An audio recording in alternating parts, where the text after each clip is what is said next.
Hello friends, कैसे हैं आप लोग। मेरे चैनल रूही एडुकेटर पे आप लोगों का बहुत बहुत वेलकम है फ्रेंड। और मैं हूँ रूही। और जैसा कि आप लोगों को पता है कि मैं अपना जो चैनल है इस पर जितने भी टीचिंग एग्ज़ाम्स हैं उनकी प्रिपरेशन कराती हूँ, चाहे वो स्टेट के हों चाहे वो सेंट्रल गवर्नमेंट के एग्ज़ाम्स हों। और मेरा जो सब्जेक्ट है वो साइंस और बायोलॉजी है फ्रेंड।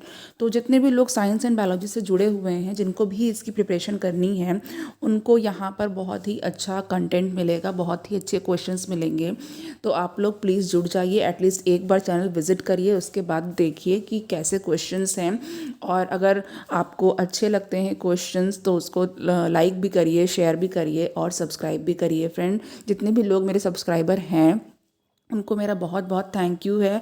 और जितने लोग नए हैं, देख रहे हैं, सब्सक्राइब नहीं किया है, वो लोग भी सब्सक्राइब कर लीजिए, उनका भी बहुत बहुत वेलकम है फ्रेंड। तो चलिए, अब मैं जो स्टार्ट करने जा रही हूँ वो एल्डिहाइड, कीटोन्स एंड एसिड्स के जो क्वेश्चंस हैं वो हैं, जिसमें कि मैं 39 क्वेश्चंस तक कंप्लीट कर चुकी हूँ। और आज मैं यहाँ पे 40 से स्टार्ट कर रही हूँ, जो कि आज के लिए फर्स्ट क्वेश्चन होगा। ओके फ्रेंड्स, अभी यहाँ पे यूपी में जूनियर के एग्ज़ाम्स हुए हैं, जूनियर सुपर टेट जिसको कहा जाता है। उसमें आपने देखा है कि साइंस एंड मैथ्स का जो पोर्शन था वो अच्छा खासा लेवल का क्वेश्चन आया हुआ था। ग्रेजुएशन लेवल तक के क्वेश्चंस थे, जिसमें कि साइंस में आपकी जो है काफ़ी चीज़ें ऐसी थीं जो कि ग्रेजुएशन लेवल की थीं, और कुछ जनरल क्वेश्चंस को अगर छोड़ दिया जाए तो। और मैथ्स में भी काफ़ी लोगों को ऐसा बात करने से पता चला है कि काफ़ी डिफ़िकल्टी हुई है। आई मीन अगर कहा जाए तो ओवरऑल पेपर अच्छा खासा स्टैंडर्ड पेपर आया था, डिफ़िकल्ट पेपर आया था। तो चलिए फ्रेंड, डिफ़िकल्टी और जो इजी जो लेवल होता है, डिफ़िकल्ट लेवल और इजी लेवल, ये अपने अपने प्रिपरेशन के अकॉर्डिंग भी होता है। लेकिन तब भी ओवरऑल कहा जाए तो आपको एक अच्छी प्रिपरेशन की ज़रूरत है किसी भी एग्ज़ाम के लिए। तो स्टार्ट करते हैं। यहाँ पे हमारे पास जो पहला क्वेश्चन है वो है 40 क्वेश्चन, जिसमें कि है compounds PHOCOPH can be prepared by reaction of. अब आप यहाँ पे जान रहे हैं कि यहाँ पे जो पीएच है वो किस लिए है, ये फिनॉल के लिए कहा गया है। और यहाँ पे जो COO ग्रुप भी है एंड पीएच, यानी कि अगर यहाँ पे पीएच ना हो करके RCOOR होता तो कौन सा ग्रुप होता। ओके, तो यहाँ पे यही कहा गया है कि जो कंपाउंड है इसको प्रिपेयर कर सकते हैं, किसकी रिएक्शन के द्वारा प्रिपेयर कर सकते हैं। तो मैं आपको यहाँ पर आंसर बताऊंगी, क्योंकि मैं अपने क्वेश्चन आंसर्स की सीरीज़ में आंसर्स ही सीधे बताती हूँ, एक्सप्लेन करती हूँ। ओके, ऑप्शंस मैं सारे रीड नहीं करती हूँ, क्योंकि उसमें मुझे ऐसा लगता है कि मैं इस तरीके से टाइम सेव कर सकती हूँ और ज़्यादा नंबर ऑफ़ क्वेश्चंस को अटैम्प्ट कर सकती हूँ। तो यहाँ पे हमारे पास जो 40 का जो आंसर है वो क्या है, यहाँ पे सेकंड है। Okay, phenol and benzoyl chloride in the presence of pyridine. तो आप ये समझ रहे हैं कि जो ऑयल क्लोराइड वाला जो फंक्शनल ग्रुप होता है, ठीक है, वो क्या होता है। अगर यहाँ पे मैं हैलाइड की बात करूँ तो हैलाइड में आप समझ सकते हैं, सपोज अगर क्लोरीन है, फ्लोरीन, हैलोजन ग्रुप के जितने भी आपके जो हैं, क्लोरीन, फ्लोरीन, आयोडीन, ओके, ये सारे हैलाइड्स होते हैं, हैलोजन्स होते हैं। अगर लग जाता है तो हैलाइड बन जाता है। तो यहाँ पे हमारे पास बेंजोइल क्लोराइड है। ओके, फॉर्मल क्लोराइड भी इसी तरह बनता है, इस तरीके से मेथिल क्लोराइड, मेथोइल क्लोराइड भी बन जाता है। ओके, चलिए, अब यहाँ पे हमारे पास ये सेकेंड वाला ऑप्शन बिल्कुल करेक्ट हो चुका है। नाउ नेक्स्ट क्वेश्चन की तरफ मूव करते हैं। नेक्स्ट क्वेश्चन हमारे पास कैनिज़ारो रिएक्शन का है। आपको फ्रेंड याद होगा, मेरा आप लास्ट लेक्चर देखिएगा जिसमें मैंने कैनिज़ारो रिएक्शन बताई थी और एल्डोल बताई थी। तो कैनिज़ारो में मैंने ये बताया था कि कैनिज़ारो रिएक्शन कौन देता है। कैनिज़ारो रिएक्शन जो देते हैं उनमें अल्फा हाइड्रोजन एटम्स नहीं होता है, एब्सेंट होता है। तो आप बहुत ही इसको ध्यान से बिठा लीजिएगा अपने दिमाग में कि ये यहाँ पे जो अल्फा हाइड्रोजन है ये क्या है, एब्सेंट है, नहीं होगा। तो आपको बस यही पहचानना है कि किसमें अल्फा हाइड्रोजन है। ओके, क्योंकि यहाँ पे ये कहा गया है कि ये नॉट गिवन बोला गया है। तो नॉट गिवन का मतलब जिसमें अल्फा हाइड्रोजन होगी वही हमारा ऑप्शन होगा, और जिसमें नहीं होगी वो तो ऑप्शन नहीं होगा। आई मीन वो करेक्ट है, वो कैनिज़ारो रिएक्शन देगा। तो कैनिज़ारो रिएक्शन के बारे में मैं फिर से बता देती हूँ कि ऐसे एल्डिहाइड जिसमें कि अल्फा हाइड्रोजन एटम नहीं होते हैं, ये क्या होता है, इनमें सेल्फ ऑक्सीडेशन होता है। ओके, सेल्फ ऑक्सीडेशन होता है और रिडक्शन होता है, जो कि डिसप्रपोर्शनेशन भी कहलाता है। और जब इसका ट्रीटमेंट करते हैं कंसनट्रेटेड एल्कली से तो फिर हमें क्या मिलता है। सपोज़ हमने अगर यहाँ पे हमने फॉर्मेल्डिहाइड के 2 मॉलिक्यूल ले लिए, अगर हमने फॉर्मेल्डिहाइड के 2 मॉलिक्यूल ले लिए HCHO। ओके, HCHO अगर हमने ले लिया और कंसनट्रेटेड एल्कली लिया, पोटेशियम हाइड्रोक्साइड, तो हमें क्या मिलेगा, अब यहाँ पर हमें मिल जाएगा मिथेनॉल। ओके, मिथेनॉल मिल जाएगा और CH3OH जो कि मिथेनॉल है, प्लस पोटेशियम फॉर्मेट बन जाएगा जो कि HCOOK होगा। ओके, ये मिल गया हमें। नाउ अगर अब हम बेंजल्डिहाइड की बात करें तो बेंजल्डिहाइड में हमें क्या मिलेगा, देखिए C6H5CHO बेंजल्डिहाइड है, इसकी हमने कंसनट्रेटेड एसिड के साथ, कंसनट्रेटेड एल्कली के साथ रिएक्शन की है। देखिए कंसनट्रेटेड NaOH है, इसको हीट किया, देन हमें यहाँ पे अब बेंजिल क्लोराइड एल्कोहल मिल जाएगा। तो बेंजिल अल्कोहल के लिए हम कैसे बनाएंगे, यहाँ पे एक रिंग हो गई, ये बेंजीन की रिंग है। नाउ यहाँ पे अगर हमने ये CH2 लगा दिया और ये OH लगा दिया, तो ये क्या बन गया हमारे पास, दिस इज बेंजिल अल्कोहल। ये क्या है, बेंजिल अल्कोहल है।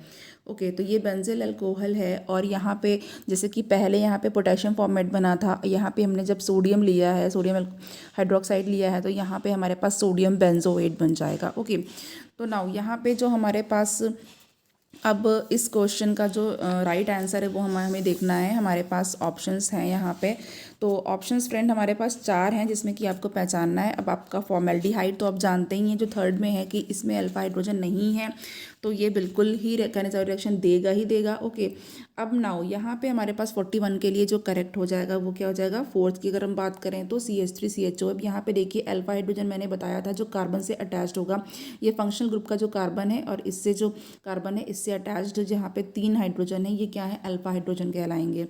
नाउ ओके, यहाँ पे ये हमारे पास बेंजल्डिहाइड है क्योंकि यहाँ पे एल्डिहाइड ग्रुप लगा हुआ है।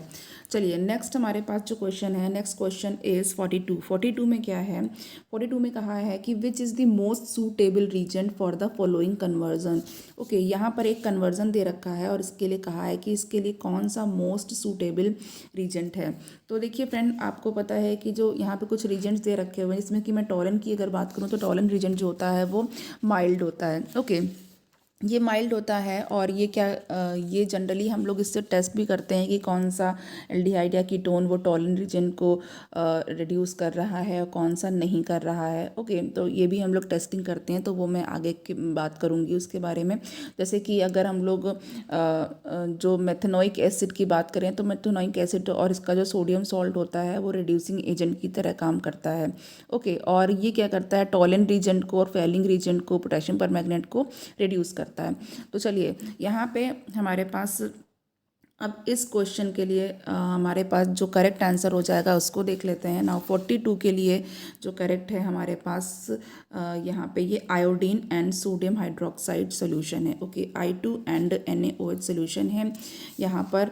अब हमें नेक्स्ट यहाँ पे देखिए फ्रेंड, आपके पास CH3CH डबल बॉन्ड CH2 है, देन यहाँ पे अगेन ये लगा हुआ है, फिर ये लगा हुआ है, ये इसने यहाँ पे अब हमारे पास ये किस में कन्वर्जन हो गया है, ये कन्वर्जन हो गया है, यहाँ पे OH ग्रुप आ गया है। ओके, चलिए नेक्स्ट क्वेश्चन इज 43 है, in presence of copper catalyst CH3 का होल थ्राइस COH। आप यहाँ पे देख रहे हैं कि टर्शरी ग्रुप लगा हुआ है, टर्शरी अल्कोहल है, ये किस में चेंज हो जाएगा।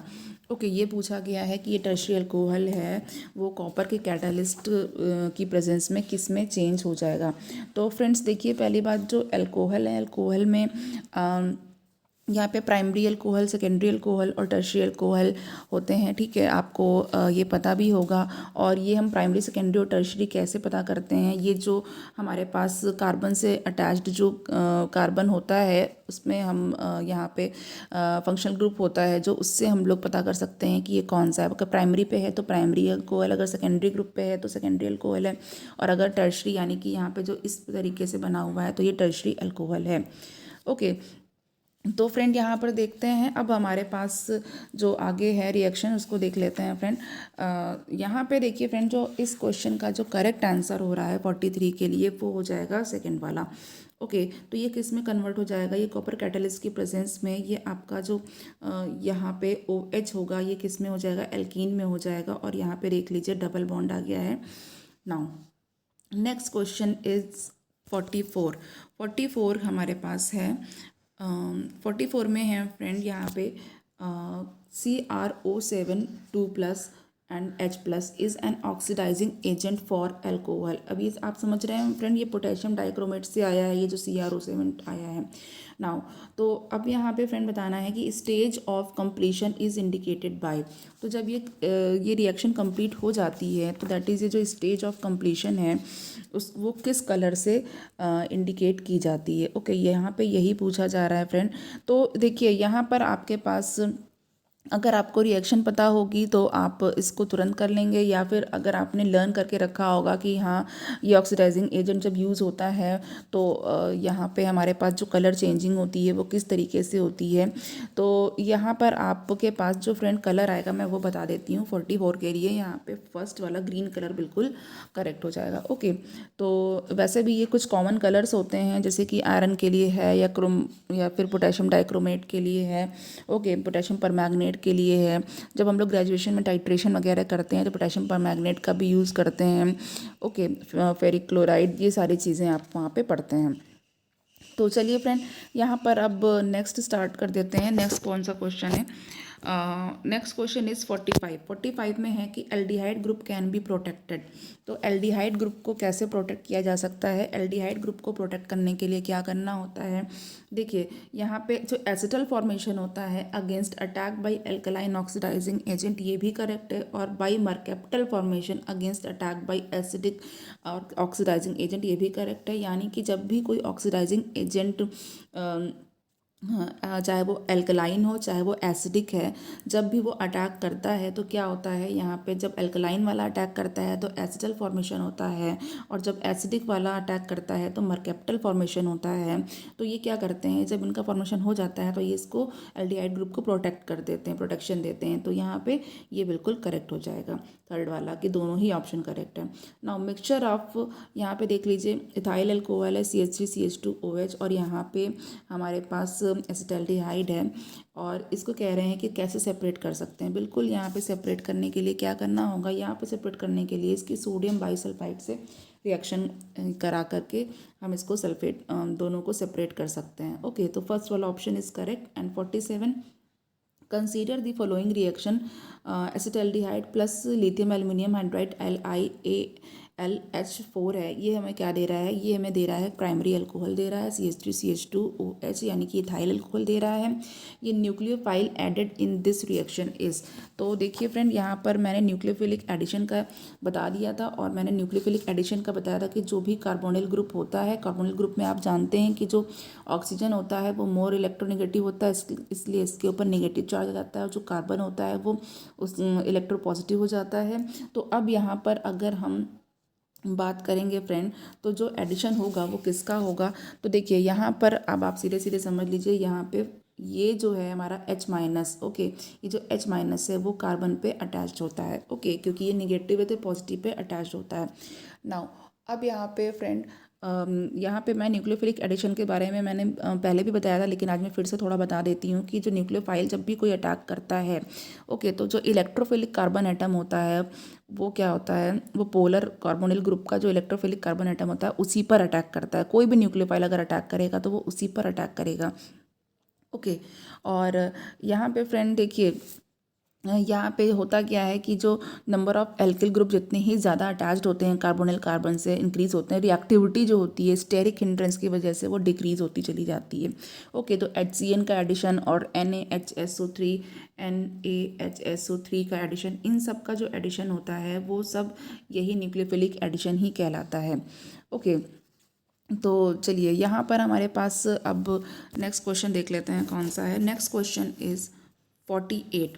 नाउ 48 में क्या होगा, 48 है which of the following is correct regarding an acetal. Acetal के लिए यहाँ पे पूछा गया है कि कौन सा करेक्ट है।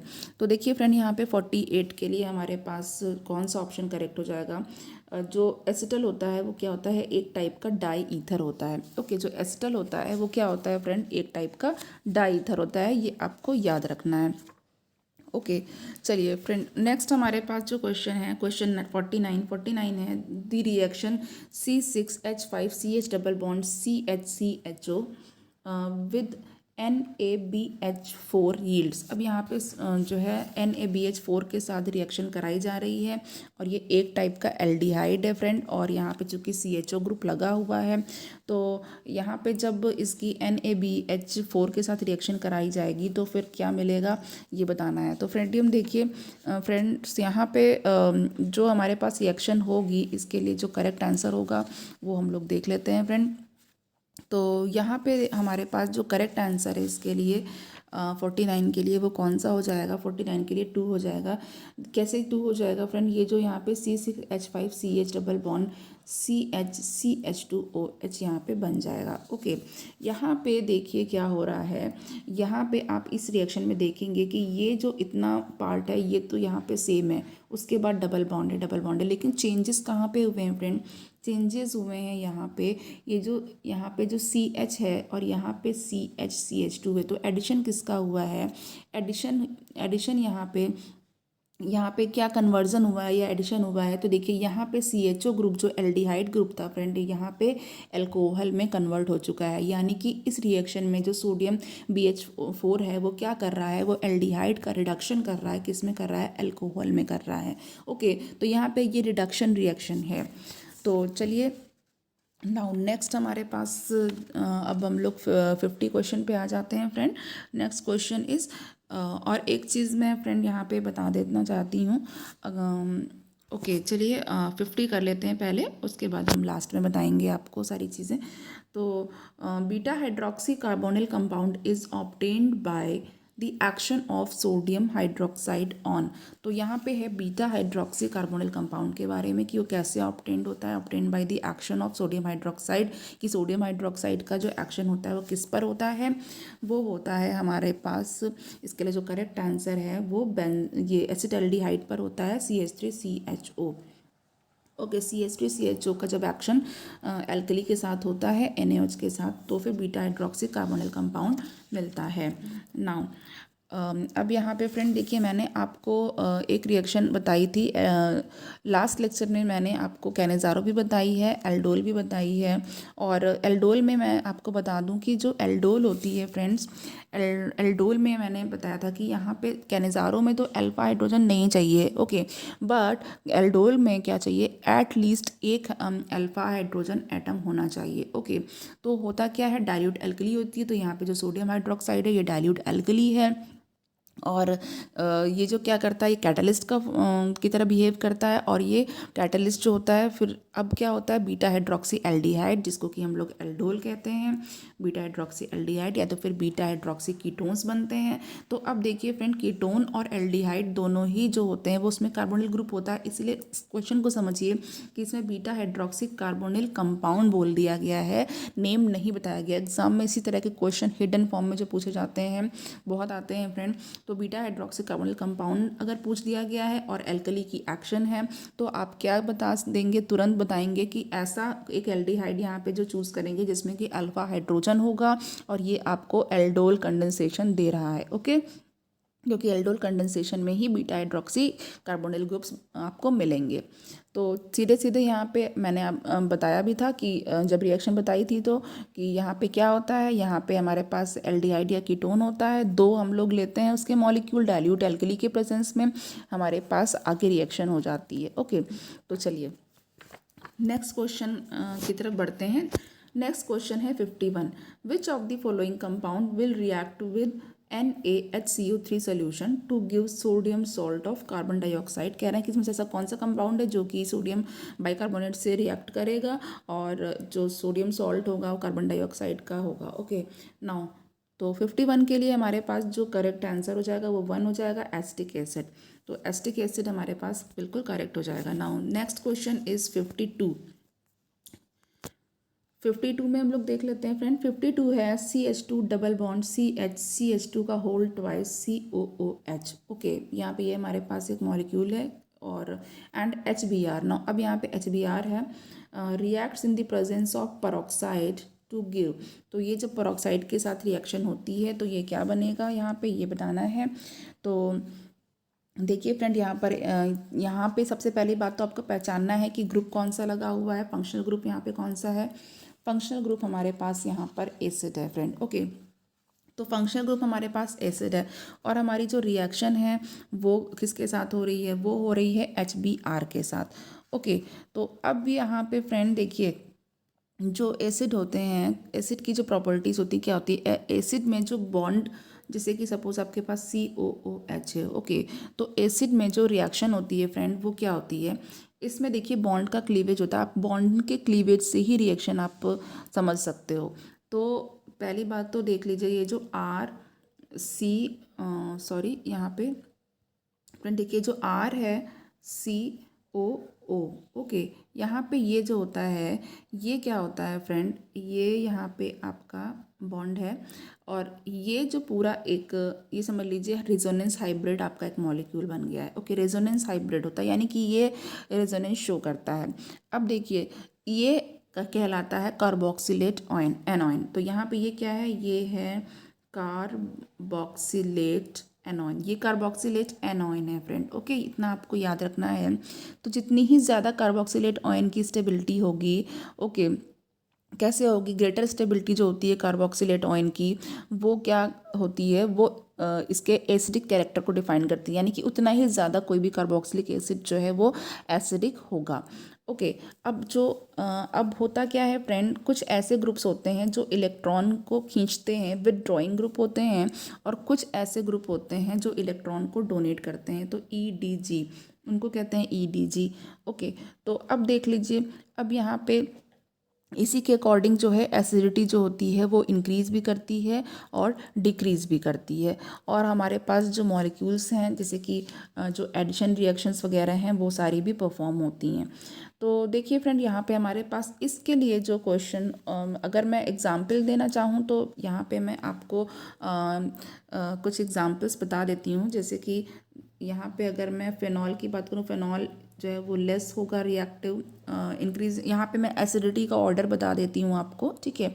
तो सब फिनॉल की सबसे कम होगी, देन इसके बाद यहाँ पे हैलोजेंस आ गए हैं, तो आयोडीन, देन ब्रोमीन, फिर क्लोरीन, फिर देन उसके बाद यहाँ पे फ्लोरीन, फिर यहाँ पे CnNO2 एंड CF3। तो सबसे ज़्यादा जो इंक्रीज़ होगी एसिडिटी वो किसकी वजह से होगी, वो CF3 की वजह से होगी।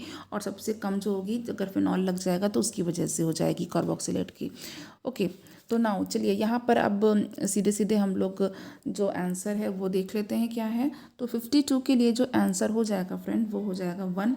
ओके, Br का एडिशन हो गया है, BrCH का होल ट्वाइस और COOH, यानी कि आपने यहाँ पर क्या देखा कि ये जो हमारे पास जो मॉलिक्यूल में हमारे पास जो CH2 का होल ट्वाइस COOH है, ये तो यहाँ पे ऐसे ही है अनअफेक्टेड, लेकिन यहाँ पे एडिशन HBr का कहाँ हुआ है, इस डबल बॉन्ड का ब्रेक हुआ है। और जब डबल बॉन्ड ब्रेक हुआ है फ्रेंड, तो एक यहाँ पर ब्रोमीन का एडिशन हो गया है यहाँ पे, और हाइड्रोजन का एडिशन हो गया है। तो जब एडिशन बॉन्ड ब्रेक हुआ, तो यहाँ पे जब हाइड्रोजन का एडिशन हुआ, तो यहाँ पे ये देख लीजिए CH2 हो गया, और यहाँ पे तो CH2 पहले से ही था ये फ्रेंड, यहाँ पे जो CH2 है पहले से ही था, और ब्रोमीन का सीधे सीधे एडिशन हो गया। तो यहाँ पे HBr का किस ग्रुप पे एडिशन हुआ है, यहाँ पे डबल बॉन्ड पे एडिशन हो गया है। ओके, और ये जो आपका फंक्शनल ग्रुप वाला पोर्शन है वो अनअफेक्टेड है। तो 1 वाला बिल्कुल करेक्ट हो चुका है। 53 देखते हैं, boiling points of acetic acid and molecular weight 60 है, is higher than that of, यहाँ पे प्रोपेनॉल है friend, CH3 CH2 CH2 OH propanol है, और इसका मॉलिक्यूलर वेट भी 60 है। इट इज़ ड्यू टू, ये कह रहे हैं कि सेम मॉलिक्यूलर वेट का हमने अल्कोहल ले लिया है एंड सेम मॉलिक्यूलर वेट का यहाँ पर एसिड है, बट एसिड के जो बॉइलिंग पॉइंट्स होते हैं वो हायर होते हैं अल्कोहल से। ऐसे किस वजह से होता है, तो यहाँ पे देख लीजिए, यहाँ पे जो 1 वाला ऑप्शन क्या है कि जो इंटरमॉलिक्यूलर हाइड्रोजन बॉन्डिंग होती है दो कार्बोक्सिलिक एसिड के बिटवीन। ओके, तो ये क्या करती है, दो कार्बोक्सिलिक एसिड मॉलिक्यूल के बिटवीन जो है जो हाइड्रोजन बॉन्डिंग होती है, कैसी होती है, इंटरमॉलिक्यूलर हाइड्रोजन बॉन्डिंग, ठीक है, एट 2 पॉइंट्स, 2 पॉइंट्स पे, which is at 1 point only in alcohol. तो अल्कोहल में ये सिर्फ एक ही पॉइंट पर होती है फ्रेंड, एक ही पॉइंट पर होती है, लेकिन जो एसिड्स होते हैं उनकी क्या प्रॉपर्टी होती है, उसमें दो एसिड्स मिल करके, दो एसिड्स के बीच में क्या होती है, इंटरमॉलिक्यूलर, यानी कि दो मॉलिक्यूल्स के बीच की जो बॉन्डिंग होती है इंटरमॉलिक्यूलर हाइड्रोजन बॉन्डिंग, वो होती है, इस वजह से ऐसा होता है फ्रेंड। और ये जो इनके बॉइलिंग पॉइंट्स होते हैं वो हायर होते हैं। ओके, तो चलिए नेक्स्ट हमारे पास यहाँ पे 54 क्वेश्चन है। इसमें करेक्ट स्टेटमेंट को चूज़ करना है, तो करेक्ट स्टेटमेंट हम लोग देख लेते हैं फ्रेंड कौन सा है 54 के लिए। तो 54 के लिए यहाँ पे जो करेक्ट स्टेटमेंट है, पहला वाला हम लोग देखते हैं फ्रेंड। जो कार्बोक्सिलिक एसिड्स होते हैं फ्रेंड्स, यहाँ पे जो कार्बोक्सिलिक एसिड्स हैं वो जो कार्बोक्सिलिक एसिड हैं वो बोथ हाइड्रोजन बॉन्डिंग डोनर्स भी होते हैं एंड हाइड्रोजन बॉन्डिंग एक्सेप्टर्स भी होते हैं, ये बिल्कुल करेक्ट है। एंड जो कार्बोक्सिलिक एसिड्स होते हैं वो प्योर स्टेट में डाइमर्स की तरह एग्जिस्ट करते हैं, ये भी करेक्ट है फ्रेंड। और यहाँ पे जो कार्बोक्सिलिक एसिड्स होते हैं वो ऑफ लो मॉलिक्यूलर वेट, वो इनफाइनाइटली सॉल्युबल होते हैं वाटर में। क्यों? क्योंकि एक्सटेंसिव हाइड्रोजन बॉन्डिंग होती है वाटर मॉलिक्यूल्स के बीच में, ये भी करेक्ट है। तो इस तरीके से हम देख रहे हैं कि यहाँ पे जो सारे स्टेटमेंट्स हैं वो करेक्ट हैं, तो यहाँ पे all of the above statements हो जाएंगे। देखिए इस स्टेटमेंट से आप लोगों को कार्बोक्सिलिक एसिड्स के बारे में 3 यहाँ पे स्टेटमेंट्स मिले हैं। तो यहाँ पे आपको इतनी नॉलेज हो गई है कि यहाँ पे जो हाइड्रोजन बॉन्डिंग होती है इनके बीच में, तो ये डोनर्स भी होते हैं, एक्सेप्टर भी होते हैं, और प्योर स्टेट में ये डाइमर्स की तरह एग्जिस्ट करते हैं। और यहाँ पे जो मॉलिक्यूल्स जो लो मॉलिक्यूलर वेट वाले कार्बोक्सिलिक एसिड्स होते हैं वो इनफाइनाइटली सॉल्युबल होते हैं वाटर में। तो यहाँ पे आपको इतनी चीज़ें पता चल गई हैं फ्रेंड। चलिए नेक्स्ट हम लोग आगे बढ़ते हैं। Next question is 55। तो 55 में यहाँ पे क्या है, 55 इज़ जो मॉलिक्यूलर वेट जैसे जो होता है यहाँ पे कार्बोक्सिलिक एसिड्स का, उसके बारे में बात की गई है। तो ये कह रहे हैं कि मॉलिक्यूलर वेट जैसे जैसे इंक्रीज़ करता है, जो सॉलिबिलिटी है इन वाटर वो डिक्रीज़ करती है। ऐसा क्यों होता है? तो ऐसा इसलिए होता है फ्रेंड क्योंकि जो यहाँ पे जो हाइड्रोफोबिसिटी, देखिए फ्रेंड 2 चीज़ें होती हैं, एक हाइड्रोफिलिक होता है और एक हाइड्रोफोबिक होता है। हाइड्रोफिलिक मीन्स होता है जो वाटर लविंग होता है, यानी कि जो वाटर में सॉल्युबल होगा जो पार्ट या जो भी मॉलिक्यूल, वो इट मीन्स कि वो हाइड्रोफिलिक है। और हाइड्रोफोबिक है तो मतलब कि वो वाटर में इनसॉल्युबल है या वाटर को लव नहीं कर रहा है, वाटर से अटैच वो मॉलिक्यूल नहीं हो रहा है। ओके, तो ये और लायोफिलिक और लायोफिबिक भी इस तरीके से होता है। लायोफिलिक मीन्स कि कोई भी लिपिड में या कोई भी फैट में वो सॉल्युबल है और लव कर रहा है उसे, और जो लायोफोबिक है मतलब कि उससे दूर भाग रहा है, फोबिया है उसको और वो उसके पास नहीं जाएगा। ओके, तो हाइड्रोफोबिसिटी जो होती है हाइड्रोकार्बन पोर्शन की over weights the hydrophilicity of the carboxylic group. Okay, तो इसका मतलब क्या हुआ इसमें, यहाँ पे जो 55 में यहाँ पे जो फर्स्ट वाला है, इसका मतलब ये हुआ फ्रेंड कि जो हाइड्रोफोबिक कैरेक्टर होता है हाइड्रोकार्बन पोर्शन का, वो क्या होता है, वो ज़्यादा डोमिनेटिंग हो जाता है। ठीक है, ये ओवरवेट कर लेता है या ज़्यादा डोमिनेटिंग हो जाता है, ज़्यादा स्ट्रांग होता है किसके कंपैरिजन में, जो हाइड्रोफिलिसिटी होती है उसके कंपैरिजन में। सपोज अगर मैं यहाँ पे CH3COOH की बात करूँ, ओके COH की बात करूँ, और यहाँ पर मैं अगर इसकी चेन को बढ़ा दूँ यानी कि हाइड्रोकार्बन पोर्शन को बढ़ा दूँ, CH3 CH2 CH2 COOH यानी प्रोपेनोइक एसिड की बात करूं, ओके, या और भी लंबी चेन यहाँ पे कर सकते हैं हम लोग यहाँ पे। तो यहाँ पे अगर हम कंपेयर करेंगे तो यहाँ पे देखिए एक ही हाइड्रोकार्बन यहाँ पे CH3 एल्किल ग्रुप मिलेगा और यहाँ पे कितने हैं, 3 है। तो यहाँ पे यही बात कही गई है कि जैसे जैसे मॉलिक्यूलर वेट बढ़ता है कार्बोक्सिलिक, जैसे जैसे यहाँ पे कार्बन का जो है पोर्शन बढ़ता है तो हाइड्रोफोबिसिटी जो होती है वो बढ़ जाती है, ओवर वेट कर लेती है किसको, ये कार्बोक्सिलिक ग्रुप के हाइड्रोफिलिसिटी कैरेक्टर को। ओके, नाउ नेक्स्ट इज़ 56 में देखते हैं। यहाँ पे हम लोग को कुछ एसिड्स देखने हैं, देन उसके बाद बताना है। एसिड्स में यहाँ पे CH3CH2OH है, ये क्या है हमारे पास, ये इथेनॉल है फ्रेंड। ओके, एंड उसके यानी कि प्राइमरी अल्कोहल है, देन यहाँ पे सेकेंडरी अल्कोहल है CH3CH2CHOH, और यहाँ पे फिर टर्शियरी अल्कोहल है, टर्शियरी कार्बन से जुड़ा हुआ है, तो यहाँ पे ये टर्शियरी अल्कोहल है। अब यहाँ पे कह रहे हैं कि ease of esterification of above alcohol with formic acids HCOH is, तो किसके साथ ये जो है ये ईजली हो जाएगा, तो ये हमें बताना है फ्रेंड। तो देखिए एस्टेरिफिकेशन की मैं आपको एक कॉमन रिएक्शन बता रही हूँ। देखिए फ्रेंड, जो एस्टेरिफिकेशन होता है इसमें क्या होता है, RCOOH, ये क्या है, ये एक एसिड है, प्लस एसिड की अल्कोहल के साथ हमें रिएक्शन करनी है, तो R- अल्कोहल वाला जो एल्किल, इसके लिए हम R- लगा देते हैं। अब यहाँ पे हमें क्या करना है, इस OH को और इस H को हमें रिमूव कर देना है। ओके, यहाँ पे ऐसे हमने रिमूव कर दिया। ये क्यों किया, क्योंकि हमको एक वाटर का मॉलिक्यूल बाहर निकालना है। ओके, हमें एक वाटर का मॉलिक्यूल जो है वो बाहर निकालना है, इसलिए हमने ऐसा किया है।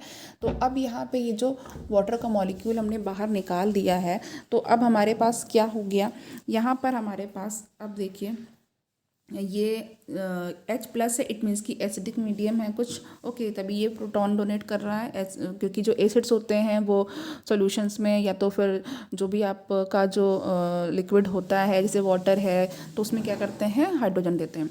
नाउ अब यहाँ पे RCOOR,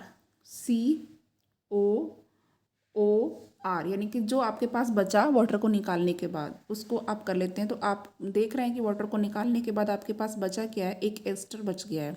ओके, अब फॉर्मेशन किसका हो गया है, एक एस्टर का फॉर्मेशन हो गया है। तो यहाँ पे ये जो RCOOR आप जानते हैं कि क्या होता है, एस्टर होता है। तो यहाँ पे यही एस्टरिफिकेशन हो गया।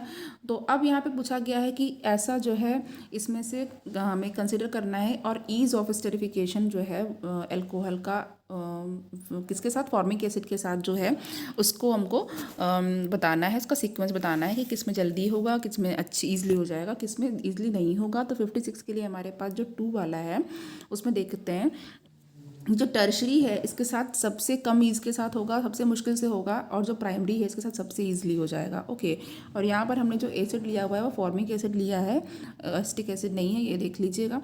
तो यहाँ पर टर्शरी अल्कोहल का सबसे बाद में सबसे मुश्किल से होगा, सबसे कम ईज़ के साथ होगा, और प्राइमरी का जो है वो सबसे ज़्यादा ईज़ के साथ होगा।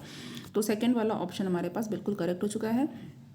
57 देख लेते हैं हम लोग। 57 में क्या है कि हमें यहाँ पे एक रिएक्शन कंसिडर करनी है जिसमें कि ये एसिटिक एसिड है और फॉर्मिक एसिड है, और एसिटिक एसिड और फॉर्मिक एसिड को हम लोग यहाँ पे MnO के प्रेजेंस में कर रहे हैं, और टेम्परेचर 570 केल्विन है। तो मेन प्रोडक्ट यहाँ पे क्या बनेगा, देखिए एक 2 एसिड की कर रहे हैं, एक फॉर्मिक एसिड और एक एसिटिक एसिड है। तो यहाँ पे फ्रेंड हमारे पास 57 के लिए देखिए इसमें क्या बन जाता है, इसमें बनता है इस रिएक्शन में एसिटाल्डिहाइड बन जाता है। ओके, यानी कि एसिड का जो है वो रिडक्शन हो जाता है एल्डिहाइड में। नाउ नेक्स्ट क्वेश्चन इज़ 58 हमारे पास देखते हैं क्या है। 58 में है 58 है फॉर द फॉलोइंग एसिड्स। अब यहाँ पे ये एसिड्स दे रखे हैं, इसमें pK वैल्यू जो है उसका ऑर्डर बता देना है यहाँ पे। तो नाउ यहाँ पे जब मैं एसिड और बेस बता रही थी जब अपने लेक्चर में, तो उसमें मैंने pK आयनाइजेशन एक्चुअली चैप्टर पढ़ा रही थी मैं। तो आयनाइजेशन वाले चैप्टर में आपने देखा होगा, आयनिक इक्विलिब्रिया वाले चैप्टर में जो pKa था, pKb था, okay, POH plus pH equal to 14 था, ये सब बताया था मैंने। तो यहाँ पे देखिए फर्स्ट वाला क्या है, CH3 का होल ट्राइस CCH2CO2H है, और यहाँ पे CH3 का होल ट्राइस NCH2CO2H है, एंड यहाँ पे CH3 का COH है। नाउ अब यहाँ पे pKa वैल्यू जो होगी वो किस ऑर्डर में होगी, यहाँ पे तो हम ऑर्डर सीधे सीधे देख लेते हैं। तो ऑर्डर जो है हमारे पास प्राइमरी जो फर्स्ट वाला है is greater than second is greater than third. Okay, यानी कि जो एसिटिक एसिड है इसमें सबसे कम होगा, और जो हमारे पास जो फर्स्ट वाला है जिसमें कि हमारे पास ये टर्शरी वाला ग्रुप लगा हुआ है कार्बन के साथ CH3 का होल थ्राइस, ओके, और बाकी CH2CO2H है, तो इसमें हमारे पास सबसे ज़्यादा होगा। नेक्स्ट इज़ 59 है CH3Br, यानी मेथिल ब्रोमाइड को प्रिपेयर कर सकते हैं। कैसे प्रिपेयर कर सकते हैं मेथिल ब्रोमाइड को, ब्रोमाइड को प्रिपेयर करने के लिए हमें क्या करना होगा फ्रेंड, यहाँ पे देखिए जो आपका सिल्वर का जो सॉल्ट है, मतलब ये एसिटिक एसिड का सिल्वर सॉल्ट है समझ लीजिए, ठीक है, क्योंकि यहाँ पे CH3COOH था जिसको जो है Ag से सिल्वर से रिप्लेस कर दिया गया है H को, तो यहाँ पे CH3COAG बन गया, प्लस ब्रोमीन है, इसको हीट कर रहे हैं तो भी हमारे पास CH3Br बन सकता है यहाँ पे। ओके, CH3Br यहाँ पे बन जाएगा ऐसी, और देन यहाँ पे हमारे पास जो CH3COOH है इसकी जब फॉस्फोरस और ब्रोमीन के साथ रिएक्शन कराई गई, देन सोडा लाइम से रिएक्शन कराएंगे तो भी हमारे पास CH3Br मेथिल ब्रोमाइड्स यहाँ पे एल्किल हाइलाइड्स को बनाने की रिएक्शन है एक्चुअली में। तो यहाँ पे मेथिल ब्रोमाइड एल्किल जो है वो एल्किल ग्रुप लगा हुआ है, ब्रोमीन है तो ब्रोमीन ग्रुप है, तो हमें एल्किल ब्रोमाइड यहाँ पे इसको हम लोग कह सकते हैं। तो यहाँ पे फर्स्ट यहाँ पे और सेकेंड दोनों करेक्ट हो जाएगा, तो थर्ड वाला ऑप्शन इज़ करेक्ट। नाउ 60 हमारे पास है select the acids which can not be prepared by Grignard reagent. तो ग्रिग्नार्ड रीजेंट आपको पता है RMGX है। तो RMGX को क्या कहते हैं, ग्रिग्नार्ड रीजेंट कहते हैं फ्रेंड। तो इसमें कहा गया है कि इसमें वो एसिड सेलेक्ट करना है जो कि ग्रिग्नार्ड रीजेंट से नहीं बना सकते हैं, तो कैन नॉट बी प्रिपेयर्ड है। तो 60 के लिए हमारे पास जो करेक्ट आंसर हो जाएगा वो फॉर्मिक एसिड है। फॉर्मिक एसिड हम लोग नहीं बना सकते। क्यों नहीं बना सकते? क्योंकि अगर हम ग्रिग्नार्ड रीजेंट देखें तो ये क्या होता है, RMGX होता है। R में आप एल्किल ग्रुप ज़रूर लगाएंगे तो CH3 होगा। तो यहाँ पे आपके पास C तो आना ही आना है फ्रेंड, क्योंकि इसका जो है ये जो RMG पोर्शन है ये आपका अटैच होगा। तो देखिए यहाँ पे हमारे पास फॉर्मिक एसिड में क्या होता है, ये सिर्फ H होता है, HCOOH होता है। तो यहाँ पे पॉसिबिलिटी ही नहीं है कि यहाँ पे ये बन पाए ओके ग्रिग्नार्ड रीजन के साथ रिएक्शन करने पे। तो अब यहाँ पे फ्रेंड जो ग्रिग्नार्ड रीजेंट्स होते हैं उनको मैं एक बार देखिए यहाँ पे R और MgBr ओके। हाँ ओके, इसका जो ब्रेक होगा वो इस तरीके से होगा, R माइनस एल्किल हो जाएगा और ये प्लस में जाएगा ओके। हाँ तो यहाँ पे R ग्रुप अलग होता है और MgBr वो अलग हो जाएगा फ्रेंड। और यहाँ पे अगर हम लोग फ्रेंड जो है बात करें कि इसका एडिशन जो होता है किस तरीके से होता है, ये इस तरीके से होता है इसका एडिशन। तो अगर हम लोग सपोज़ यहाँ पे C है और O है, तो यहाँ पे जो एडिशन होगा ये R ओके यहाँ पे जाएगा और देन O के साथ O माइनस के साथ Mg और Br का जो प्लस वाला जो पोर्शन है वो यहाँ पे अटैच्ड हो जाएगा ओके। इस तरीके से एसिड बेस का एडिशन होता है। नाउ नेक्स्ट हम लोग आगे कर लेते हैं फ्रेंड। नेक्स्ट क्वेश्चन है what is the product in the reaction. तो यहाँ पे जो प्रोडक्ट होगा वो क्या होगा इस रिएक्शन में। तो यहाँ पे अगेन आपने देखा है कि ये क्या है, ग्रिग्नार्ड रीजेंट है, CH3MgBr है और यहाँ पे CO2 है एंड यहाँ पे वाटर है। तो यहाँ पे जो हमारे पास जो X होगा वो क्या होगा फ्रेंड। तो देखिए यहाँ पर जो X है वो सीधे सीधे हम यहाँ पे देख सकते हैं कि यहाँ पे हमारे पास जो आंसर हो जाएगा वो हो जाएगा एक एसिटिक एसिड बन जाएगा फ्रेंड, एसिटिक एसिड बनेगा। तो चलिए यहाँ पे एक रिएक्शन कर लेते हैं अभी। RC देन यहाँ पे O डबल बॉन्ड से अटैच्ड है, यहाँ पे O माइनस, तो यहाँ पे O Mg प्लस Br है और फिर अगेन इसकी वाटर से भी रिएक्शन कराई गई है। तो वाटर से जब रिएक्शन कराएंगे इसकी तो हमारे पास ये मान लीजिए H3O हाइड्रोनियम आयन है और यहाँ पे आपका H मीडियम में H प्लस भी होगा OH माइनस, यानी कि देन यहाँ पे हमारे पास RCOOH बन जाएगा प्लस MgOHBr इस तरीके से अलग होगा ओके। तो यहाँ पे हमारे पास मेनली बना क्या, एक एसिड बन गया। तो यहाँ पे RCOOH बन गया, एसिटिक एसिड बन गया। नाउ चलिए नेक्स्ट क्वेश्चन इज 62 में हमारे पास स्टेटमेंट्स हैं। तो स्टेटमेंट्स को देखना है और करेक्ट ऑप्शन को चूज़ करना है फ्रेंड। तो 62 के लिए हमारे पास देख लेते हैं कौन सा करेक्ट है।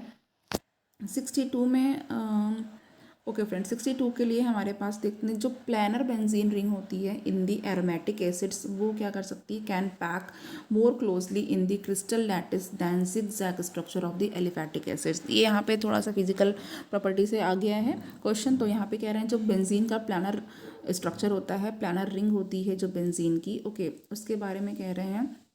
ये बेंजीन रिंग है कि ये जो है एरोमेटिक एसिड्स में जो बेंजीन रिंग होती है वो जो क्रिस्टल लैटिस होता है उसमें बहुत ही क्लोजली बहुत ही टाइटली पैक हो सकती है। किसके कंपैरिजन में, जो एलिफैटिक एसिड्स होते हैं उनके कंपैरिजन में। सपोज ये बेंजीन है तो यहाँ पे आपका जो है बेंजीन है और यहाँ पे मान लीजिए कोई भी एसिड है, यहाँ पे CH3 है, CH2 CH2 एक और लगा देते हैं, COH है ओके। ये एक एसिड हो गया। तो इसी के कंपैरिजन में तो ये बिल्कुल करेक्ट हो चुका है ओके। नाउ सेकंड वाला ऑप्शन करेक्ट है। 63 को देख लेते हैं। Higher carboxylic acids are insoluble in water due to. तो हायर कार्बोक्सिलिक एसिड्स आप जानते हैं हायर कैसे बनेगा, जब उसमें जो है एल्किल जो ग्रुप है वो जुड़ते चले जाएंगे, हाइड्रोकार्बन चेंज जो होगी उसकी वो लंबी होती चली जाएगी, हायर होगा उसका मॉलिक्यूलर वेट भी बढ़ता चला जाएगा। तो जो 63 है यहाँ पे हमारे पास ये क्या होता है, increased hydrophobic interaction of the hydrocarbon part. जो हाइड्रोकार्बन पार्ट का जो हाइड्रोफोबिक कैरेक्टर है वो बढ़ता जाएगा। अभी मैंने बताया था थोड़ी देर पहले, डोमिनेट हो जाता है कार्बोक्सिलिक ग्रुप के हाइड्रोफिलिक नेचर के ऊपर, वो डोमिनेटिंग हो जाता है इसलिए ऐसा हो जाता है। Now next question is 64। यहाँ पे फ्रेंड एक मिनट ये जो 63 वाला है, 63 वाला मैंने 63 का जो सेकेंड वाला पार्ट है फ्रेंड, वो भी देख लेते हैं एक बार थोड़ा सा। ये भी क्या चीज़ है, ये जो decrease hydrophobic interaction of the hydrocarbon part. Okay चलिए फ्रेंड, तो यहाँ पे हमारे पास which of the following represents the correct order of the acidic strength in the given compound. अब यहाँ पे हमारे पास दे रखा हुआ है ऑर्डर, और इसको बताना है कि इसमें जो करेक्ट ऑर्डर है एसिडिक स्ट्रेंथ का वो क्या होगा। तो एसिडिक स्ट्रेंथ का करेक्ट ऑर्डर हमें बताना है फ्रेंड। तो ये फर्स्ट है, सेकेंड है, थर्ड है एंड फोर्थ है। तो फोर्थ के लिए हमारे पास देखते हैं नाउ, यहाँ पे फ्लोरीन है। ओके बाकी आपके पास ये एसिड है, यहाँ पे क्लोरीन है, देन यहाँ पे एसिड है, ये ब्रोमीन है, एंड यहाँ पे सीधे आपका इथेनॉइक एसिड है। ओके तो चलिए यहाँ पे हमारे पास जो करेक्ट ऑर्डर है ये फोर्थ वाला ही है। ओके जिसमें कि फ्लोरीन आपको पता है फ्रेंड मोस्ट इलेक्ट्रोनेगेटिव होता है, और जो क्लोरीन होता है वो उसकी इलेक्ट्रॉन एफिनिटी सबसे ज़्यादा होती है पीरियोडिक टेबल में। तो देखिए यहाँ पे जो फ्लोरीन लगा हुआ है एसिड के साथ, और यहाँ पे इसका जो एसिडिक करेक्टर है वो सबसे ज़्यादा है एसिडिक स्ट्रेंथ। ओके और उसके बाद देन यहाँ पे ClCH2COH की है, देन BrCH2COH की है, एंड लास्ट में आपकी जो है वो एसिटिक एसिड की है, CH3COH की है। Fourth option is correct. Now 65 में हमारे पास क्या है, which of the COH is lost during heating. ठीक है, तो अब यहाँ पे जब हीट करेंगे तो इसमें से कौन सा COH जो है वो लॉस्ट हो जाएगा, ये बताना है। ये आपको एक कंपाउंड दिख रहा है, तो यहाँ पर देखते हैं फ्रेंड कौन सा करेक्ट है। ये फर्स्ट वाला COH है। ओके अब आप यहाँ पे ये सेकंड वाला है, ये थर्ड वाला है, एंड ये फोर्थ वाला है। Okay ortho Meta para positions होती हैं अगर बेंजीन रिंग में इसको देखा जाए तो। और फ्रेंड यहाँ पे हमारे पास जो लॉस्ट हो जाएगा इसमें वो ये वाली पोजीशन का हो जाएगा, यानी कि फोर्थ का हो जाएगा। ओके तो चलिए हीट में लॉस हो जाएगा। नाउ 66 देख लेते हैं फ्रेंड। 66 है हमारे पास, 66 में है यहाँ पे हमें बताना क्या है friend, identify 1 and 2 in the above reaction and choose the correct option. Okay identify करना है तो 1 and 2 को, तो यहाँ पे देखते हैं choose the correct option. Option में क्या है, 1 है, फिर 2 है, उसके बाद फिर हमारे पास 4 ऑप्शन दे रखे हुए हैं फ्रेंड। तो देखते हैं 66 के लिए कौन सा करेक्ट हो रहा है। देखिए फ्रेंड यहाँ पे क्या है, ये है हमारे पास एक एल्कोहल। कैसे पता चला, क्योंकि यहाँ पे हमारे पास OH ग्रुप लगा, एक यहाँ पे OH ग्रुप लगा हुआ है फ्रेंड, और यहाँ पे COOH ग्रुप लगा हुआ है। तो ये एसिड है यहाँ से लगा हुआ है एक तरफ, और एक तरफ एल्कोहल लगा हुआ है। फिर यहाँ पे हमारे पास मीडियम है, वाटर है यहाँ पे, एंड यहाँ पे हमारे पास अगेन ये सेकेंड वाला है। ओके और देन यहाँ पे वाटर है। तो देखिए दोनों में डिफरेंस क्या है, CH2 CH2 CH2। ओके यहाँ पे 3 यहाँ पे एल्किल है, यहाँ पे CH2 CH2 CH2 CH2 4 है यहाँ पे। ओके तो अब यहाँ पे देख रहे हैं बीच में जो है थोड़ा लॉन्ग चेन हो गया है, यहाँ पे आपका एक कार्बन चेन कम है। नाउ अब यहाँ पे जो फर्स्ट वाला आप देखिए 4 ब्यूटेनोलाइड, ये, और सेकंड वाला क्या है 5 पेंटेनोलाइड। ये वाला ऑप्शन बिल्कुल करेक्ट है। 1 और 2 को बताना है यहाँ पे रिएक्शन में, तो यहाँ पे हमने चूज़ कर लिया कि 1 के लिए क्या हो जाएगा और 2 के लिए क्या होगा। 1 में क्या बनेगा और 2 में, 1 में 4 ब्यूटेनोलाइड बन जाएगा एंड 2 में 5 पेंटेनोलाइड बन जाएगा। ओके 67 में यहाँ पे हमारे पास, यहाँ पे देख लीजिए एक एसिड है और उसको फॉस्फोरस पेंटाक्लोराइड के साथ रिएक्ट किया गया है। देन यहाँ पे RCOCl बन गया, POCl3 NHCl। आगे देखते हैं क्या है, यहाँ पे हमारे पास ये सेकेंड वाला हमारे पास है। ओके एंड थर्ड वाला है, यहाँ पे कहा गया है कि विच of the following reaction is preferred for synthesis of RCOCl। अब RCOCl के लिए ओके कौन सा जो है सिंथेसिस जो है वो कौन सा रिएक्शन जो है वो प्रेफर करेंगे सिंथेसिस के लिए। ओके तो नाउ यहाँ पर हमारे पास जो 67 के लिए जो करेक्ट हो जाएगा, तो 67 के लिए फ्रेंड देख लीजिए RCOH SOCl2 RCOCl SO2 HCl, ये वाला रिएक्शन हमारे पास करेक्ट हो जाएगा। ओके तो यहाँ पे हमारे पास करेक्ट ऑप्शन जो है वो थर्ड वाला जो है वो है, तो यहाँ से थर्ड वाला ऑप्शन भी करेक्ट हो जाएगा। 68 को देख लेते हैं। 68 में है, कंसीडर कर रहे हैं फॉलोइंग स्टेटमेंट को, और इसके बारे में बताना है कि यहाँ पे हमारे पास स्टेटमेंट्स देख लेते हैं कितने दिए हुए हैं, जो करेक्ट ऑप्शन है वो बताना है। तो 68 के लिए हमारे पास फ्रेंड जो सेकेंड वाला ऑप्शन है कि जो फॉर्मिक एसिड होता है वो क्या करता है, वो ब्लैक प्रेसिपिटेट प्रोड्यूस करता है with silver with Tollens reagent, whereas acetic acid does not give this test. Okay, तो ये बिल्कुल करेक्ट है। जो फॉर्मिक एसिड होते हैं उसमें कोई एल्किल ग्रुप नहीं होता है, सिर्फ एच होता है, HCOH होता है, और ये क्या करता है, ये जो है टॉलन रीजन के साथ रिएक्शन देता है, रिड्यूस करता है, और एसिटिक एसिड ये टेस्ट नहीं देता है। ये बिल्कुल करेक्ट है। तो यहाँ पे फ्रेंड हमारे पास 68 के लिए जो हमारे पास जो करेक्ट ऑप्शन हो जाएगा वो कौन सा हो जाएगा, ओनली 2 हो जाएगा। Okay, 69 is what is the by product formed in this reaction. अब यहाँ पर एक एल्किल बेंजोएट है फ्रेंड, RCONA दिया हुआ है, सोडियम हाइड्रोक्साइड है, कैल्शियम ऑक्साइड है, और यहाँ पे आपके पास एक एल्केन बन रहा है। ओके, क्योंकि यहाँ पे R ग्रुप है, देन H है, तो जो सेकेंड वाला है, आई मीन यहाँ पे जो है का क्या प्रोडक्ट बाई प्रोडक्ट बन जाएगा यहाँ पे। तो 69 के लिए आपको पता है सोडियम कार्बोनेट बन जाएगा, ये तो रिएक्शन भी ईजी है। तो यहाँ पे सोडियम कार्बोनेट बन जाएगा, Na2CO3 बन जाएगा एल्केन के साथ। नाउ तो 69 के लिए फोर्थ ऑप्शन बिल्कुल करेक्ट हो चुका है। 70 का देख लेते हैं क्या है। 70 में है कि एक एल्कली मेटल का सॉल्ट है, और ये किसका है, कार्बोक्सिलिक एसिड्स का, और ये क्या करता है, अंडरगोज डीकार्बोक्सिलेशन। डीकार्बोक्सिलेशन हो रहा है इसका on electrolysis of either their aqueous solution, इनके एक्वस सोल्यूशन की इलेक्ट्रोलिसिस के करने पर, एंड फॉर्म हाइड्रोकार्बन, और ये एक हाइड्रोकार्बन फॉर्म करते हैं जिसमें कि क्या होता है, twice number of carbon atom present होते हैं, यानी कि डबल कार्बन एटम प्रेजेंट हैं एल्किल ग्रुप से। एल्किल ग्रुप में अगर 2 हैं तो इसमें 4 होंगे, अगर एल्किल ग्रुप में 3 हैं तो इसमें 6 हो जाएंगे। ठीक है, तो एसिड का जो एल्किल ग्रुप है उससे डबल कार्बन एटम प्रेजेंट है, और रिएक्शन जो होती है इस तरह की, इसको क्या कहते हैं, तो इस रिएक्शन का आपको सिर्फ नाम बताना है। तो ये जो रिएक्शन है ये है कोल्बे इलेक्ट्रोलिसिस। ओके, तो ये जो रिएक्शन है ये है हमारे पास कोल्बे इलेक्ट्रोलिसिस। तो ये आपको यहाँ पे पता चल गया है फ्रेंड कोल्बे इलेक्ट्रोलिसिस के बारे में। नाउ अब यहाँ पे फ्रेंड मैं आपको बता देती हूँ एक रिएक्शन जो कि अभी हम लोगों ने ऊपर देखी है, इसके बारे में मैं बताना चाहती हूँ। देखिए फ्रेंड, यहाँ पे ये जो रिएक्शन थी ये हमारे पास थी decarboxylation reaction. Okay, decarboxylation reaction थी ये।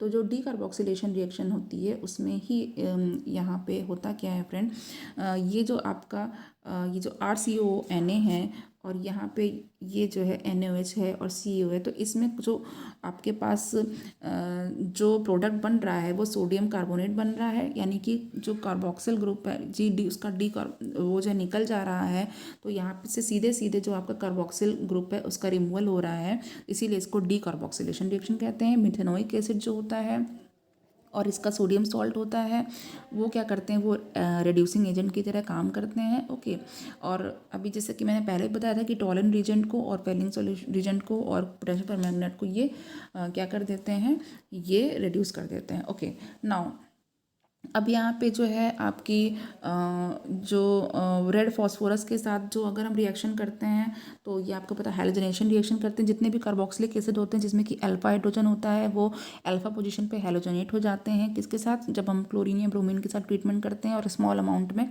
रेड फॉस्फोरस भी लेते हैं। ओके, स्मॉल अमाउंट में रेड फॉस्फोरस भी लेते हैं। तो चलिए इसको भी मैं बता देती हूँ। यहाँ पे देखिए, यहाँ पे RCH2COOH है, और यहाँ पे आपका कोई हैलोजन है, देन यहाँ पे फॉस्फोरस है, रेड वाला फॉस्फोरस है, और ये वाटर।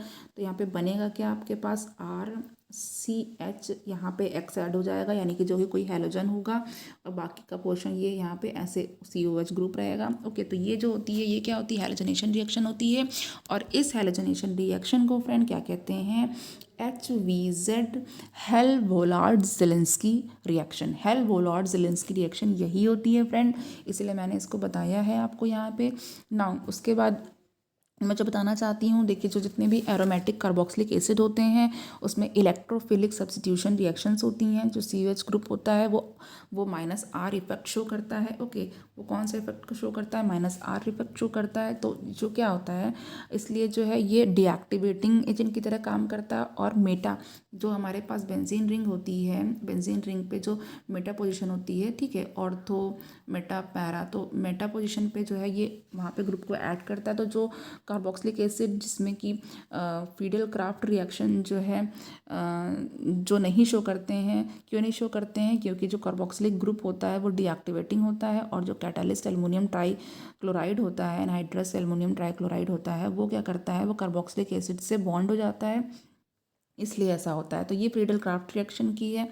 तो यहाँ पे मैं इसको भी बता देती हूँ, देख लीजिए। जैसे कि हमारे पास यहाँ पे ये बेंजीन रिंग है, अब इसमें यहाँ पे हमारे पास एसिड है, तो ये बेंजोइक एसिड आपको पता ही है। अब यहाँ पे देख लेते हैं HNO3 ये कंसनट्रेटेड है, और यहाँ पे H2SO4 ये कंसनट्रेटेड है फ्रेंड, इसकी प्रेजेंस में रिएक्शन हो रही है। तो यहाँ पे सिंपली होगा क्या, यहाँ पे जो रिंग होगी, अब देखिए यहाँ पे जो रिंग है ये तो हमारे पास COH पहले से ही था यहाँ पे, लेकिन अब मेटा पोजीशन पर क्या ऐड हो गया है, NO2 ऐड हो चुका है। ओके, नाउ अब यहाँ पे जितना भी एडिशन होगा वो मेटा पोजीशन पर ही होगा। अगर हम ब्रोमीन के साथ रिएक्शन कराएंगे, ब्रोमीन और FeBr3 के साथ, तो भी यहाँ पे मेटा पोजीशन पे ही ब्रोमीन का एडिशन हो जाएगा। ओके, तो चलिए यहाँ पे फ्रेंड मेरा जो आज का जो MCQ वाला पार्ट है वो पूरा ख़त्म हो चुका है। इस क्वेश्चन के लिए ये जो चैप्टर है इसमें मैंने 70 MCQs करा दिए हैं फ्रेंड। ओके, और आप लोग को यहाँ पे जो है प्रैक्टिस करनी है, याद करनी है सब चीज़ें, और जितने भी मेन पॉइंट्स हैं उसको आप पढ़ते रहिएगा। चलिए नेक्स्ट हमारे पास अब क्या है, अब हमको फ्रेंड जितने भी लोग हैं आप लोग वो लेक्चर को लाइक करिए, शेयर करिए, और जो है प्लीज़ इसको ज़्यादा से ज़्यादा लोग जो है सब्सक्राइब करिए, और टीचिंग और लर्निंग को सपोर्ट करिए। Thank you.